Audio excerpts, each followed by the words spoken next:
السلام عليكم ورحمة الله وبركاته. أهلا بيكم متابعيني في قناتي مطبخ أسماء الشناوي. هنعمل مع بعض النهاردة كيكة البرتقال. مكوناتها سهلة جدا وموجودة في البيت، مش هنضطر نجيب حاجة كتير من بره يعني.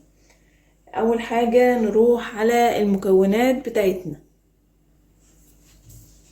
معانا كوبايتين من الدقيق، ومعانا كوباية ونص من عصير البرتقال الصافي، ومعانا كوباية من السكر، وتلات ارباع كوباية من الزيت، ومعايا حوالي معلقة كبيرة بشر برتقال، ومعايا 3 بيضات بدرجة حرارة الغرفة، ومعايا بيكنج باودر هناخد بس معلقة، ومعانا كيس فانيليا.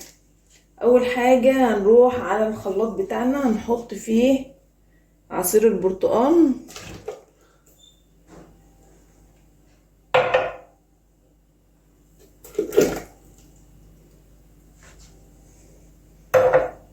وهنحط كمان معاه البيض،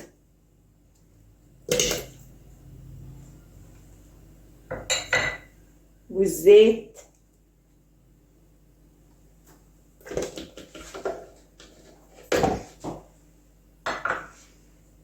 والسكر،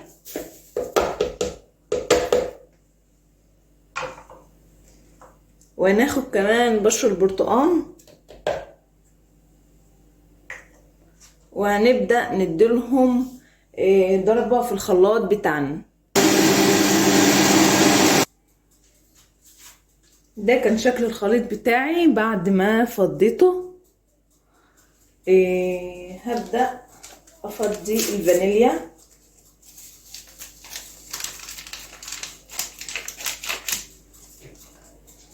وهبدأ اخد الدقيق كوباية بكوباية، لحظة واحدة.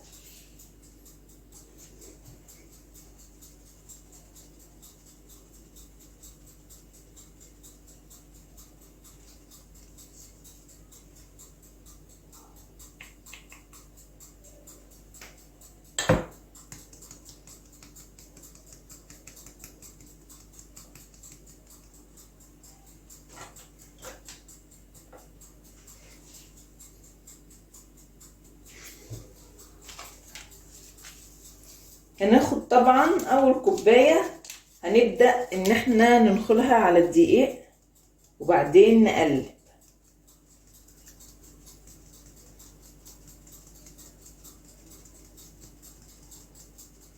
ضروري جدا ان احنا ننخل الدقيق بتاع الكيك، او عموما اي دقيق هنعمل بيه اي حاجة ضروري ان احنا ننخله، لان احيانا بيكون فيه شوائب. وكمان يعني لما بننخل الدقيق بيساعد على هشاشة الكيك او على هشاشة الحاجات اللي احنا بنعملها يعني.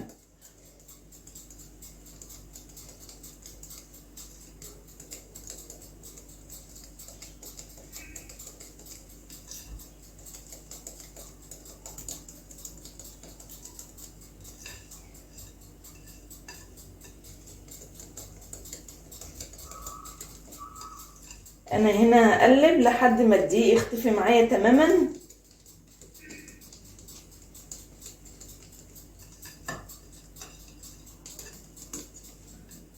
وهبدأ احط كمان الكوب التاني من الدقيق،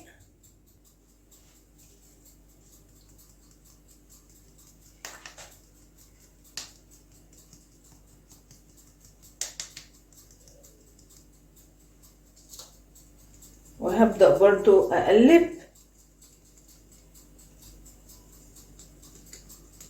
ممكن نستبدل عصير البرتقال باللبن، يعني بدل ما احنا حاطين كوب ونص من عصير البرتقال نحط كوب ونص من اللبن. نبدأ نقلب برضو من فوق لتحت كده بالمضرب او بمعلقة، بس يستحب يكون الضرب في اتجاه واحد علشان ما نخرجش الهواء اللي معانا في الكيك. انا حاليا مشغله الفرن بتاعي، انا مشغله الفرن الكهربائي على درجه حراره 180. هنشغله من تحت، واول ما الكيك يستوي هنبدا نطلعه على الشبكه. انا حاليا مشغله الفرن علشان يكون سخن معانا، علشان الكيك بتاعنا لازم يدخل على فرن حامي او على نار حامية، ما ينفعش يدخل على فرن بارد.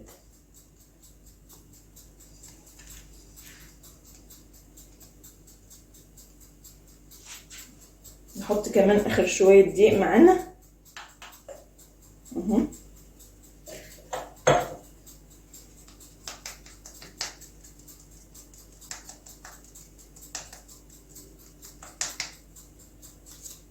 اتفقنا ان نخل الدقيق بيخلي الكيكة هشة، لكن لما بنحطه كده من غير ما يكون منخول بيخليها مكتوم.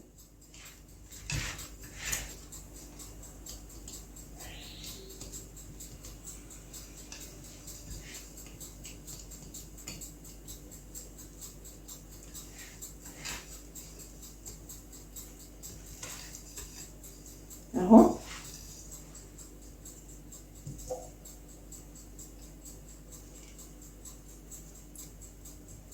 شايفين ده الخليط بتاعنا بيكون بالسمك ده كده. انا هبدأ ابطن صينية بالدقيق، بالزيت والدقيق، وابدأ افضي فيها الخليط. هنا خلاص كنت بطنت صينية بدقيق وبزيت، وهبدأ انزل بالخليط بتاعي. بسم الله.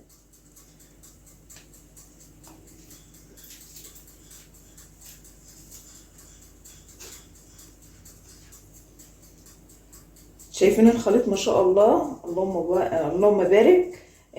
هش جدا وخفيف. انا هنا خلاص كان الفرن بتاعي سخن، فانا هبدأ ادخل الكيك بتاعي في الفرن. هياخد تقريبا ساعة او لحد ما يستوي. هختبره بالخلة، اول ما الاقيه استوي معايا هبدأ اخرجه من الفرن على طول. ده كان شكل الكيك بتاعنا بعد ما خرج من الفرن. شايفين قد ايه لونه حلو قوي؟ شايفين؟ هنبدأ نقطعه مع بعض ونشوف شكله ايه من الداخل. هنبدأ بقى ايه نقطعها. شايفين اصلا الطراوة بتاعتها ما شاء الله طرية جدا.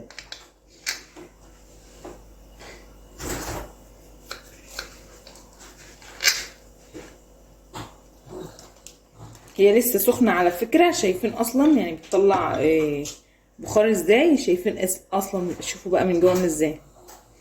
يعني بصوا انا مش لاقيه كلام اقوله. الكيك لسه سخن، وزي ما انتوا شايفين عامل ازاي من جوه. يا سيدي والله يا سيدي. شايفين اهو.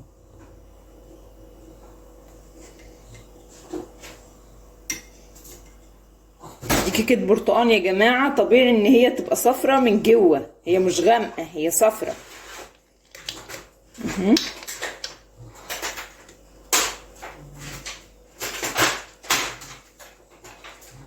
ناخد كمان قطعة.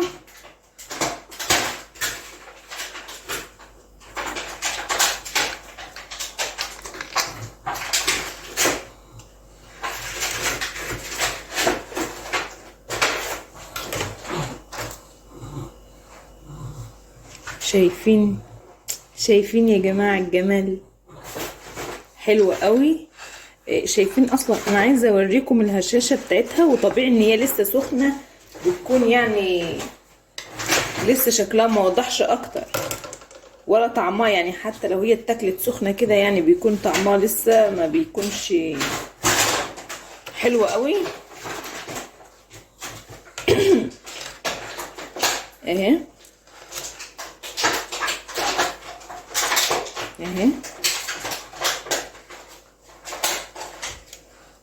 حلو قوي ما شاء الله. جربوها مش هتندموا.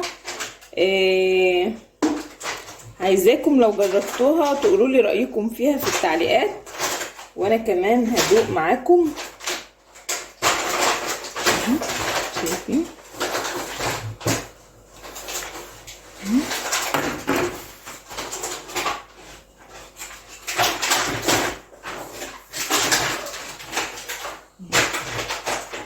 شايفين يا جماعه بتنزل ازاي وبتطلع تاني؟ حلوة قوي، هشة جدا، سكرها مظبوط. يا ريت تمشوا على الخطوات والمقادير وتجربوها وتقولوا لي رأيكم.